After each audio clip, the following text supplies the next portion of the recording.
deputadas, telespectadores da Assembleia, os convidados que aqui se encontram. Primeiro, senhor presidente, eu vou insistir em lamentar o fato de, às 9h45 da manhã, falar para 4 dos 24 deputados da Assembleia Legislativa do Estado do Amazonas. Virou rotina nesta casa o esvaziamento. O deputado é obrigado a estar aqui em plenário 3 dias da semana, de 9 a meio-dia. E ainda tem uma boa parte que se acha no direito de, nesses 3 dias da semana, nessas 3 horas, não estar presente para cumprir com as suas obrigações parlamentares. Nós devemos estar completando 2 meses, deputado Davi, de sessões absolutamente esvaziadas. Não venham me dizer que o problema são as eleições, porque eu sou candidato e estou aqui todos os dias no horário regimental e só saio quando termina a sessão. Portanto, é uma atitude desrespeitosa com o parlamento e, acima de tudo, desrespeitosa com o conjunto dos eleitores.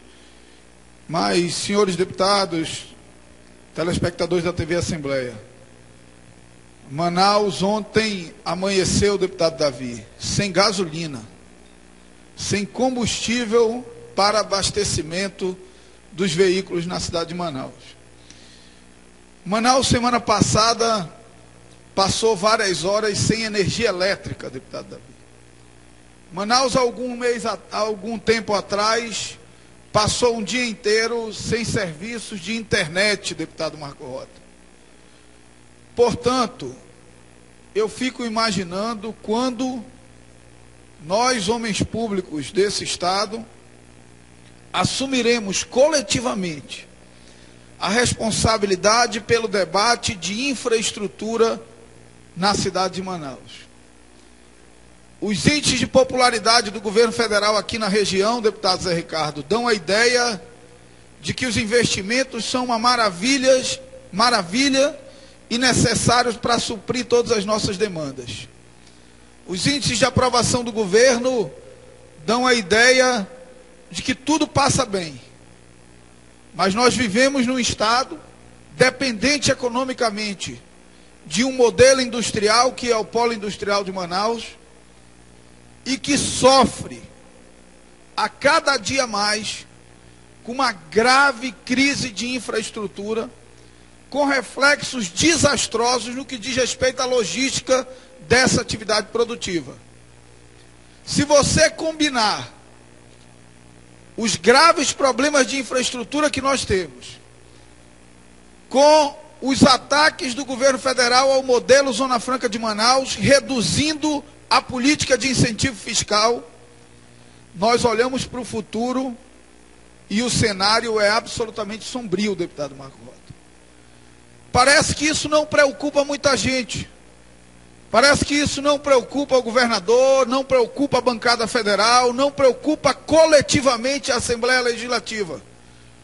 Parece que esse mar de rosas de um orçamento de 11 bilhões e 300 milhões de reais, ele é eterno e ele independe da necessária infraestrutura para a manutenção da atividade produtiva. Amanhã, deputado Marco Rota, aumenta os custos logísticos da produção no Polo Industrial de Manaus, diminuem os incentivos fiscais, as fábricas começam a fechar e deslocar-se para outros grandes centros, no Nordeste ou no Sudeste do país. E aí aumenta o desemprego, aumentam as demandas sociais e cai a arrecadação de CMS. Mas, como isso não é algo que vai atingir esse governo, o governador parece que não está nem aí.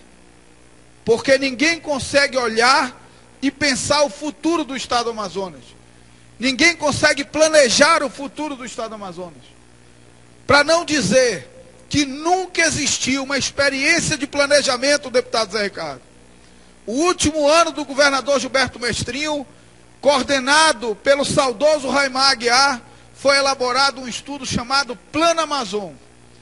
Tivessem os governadores que os sucederam utilizado o Plano Amazon como um instrumento de cabeceira como instrumento de fazer com que a riqueza gerada por esse modelo econômico fosse canalizada para a construção da infraestrutura necessária, para que o Amazonas estivesse preparado para enfrentar o modelo competitivo da economia e do mundo de hoje, nós viveríamos outra realidade, deputado Fausto.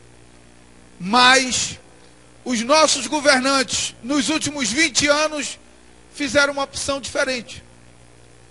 Fizeram opção pela demagogia barata, fizeram opção por obras desnecessárias, endividaram o Estado, um Estado que não tem ponte, que não tem porto, para trazer os insumos e escoar sua produção.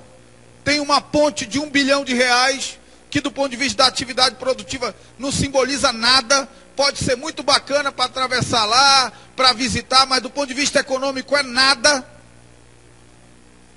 E aí o Estado do Amazonas não tem ligação rodoviária com o resto do Brasil, por conta, não sei se de intransigência ambiental, ou de irresponsabilidade de quem deveria cuidar disso com mais atenção, não tem uma ligação rodoviária por conta do emperramento das obras da BR-319, não tem um porto público decente, tem um sistema de comunicação frágil, instável e absurdamente caro, com apenas 2 cabos de fibra ótica ligando o sistema de comunicação do Amazonas ao resto do Brasil, um posteado pela BR-319 e o outro que vem da Venezuela, cabos que não têm redundância entre si, quando um tem problema, o outro deveria suportar o serviço e não suporta.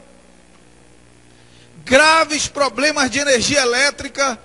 O Amazonas hoje ainda tem um sistema energético isolado do resto do país, que no mundo inteiro chove, no mundo inteiro tem vento, no mundo inteiro tem raio, mas é só em Manaus que, se chover e tiver vento, a população volta para a idade da pedra e fica no apagão porque não tem geração de energia elétrica.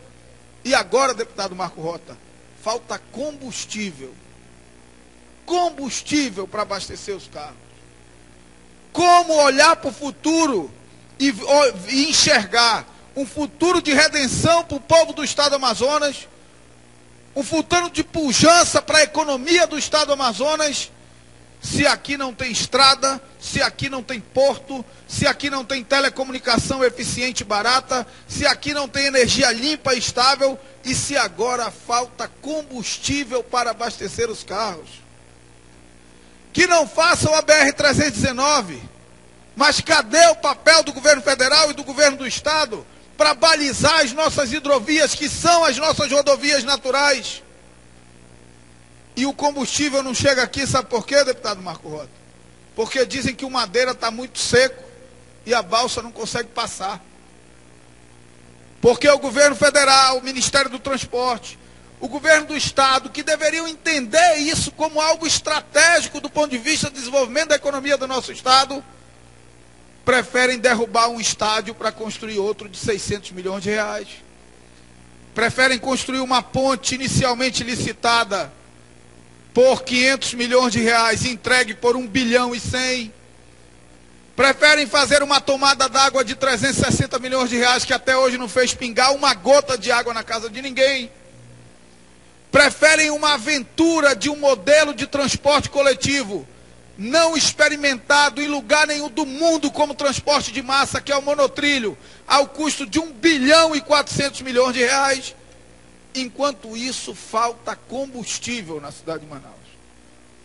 Portanto, deputado Marco Rota, esse desafio está colocado nas mãos dessa geração de homens públicos, de pensar o futuro, de planejar o Amazonas para enfrentar o futuro competitivo que a economia globalizada existe. Mas, infelizmente, os investimentos sempre estão pensando não nas próximas gerações, mas nas próximas eleições. E o Amazonas paga um preço muito caro por conta disso. Muito obrigado, senhor presidente.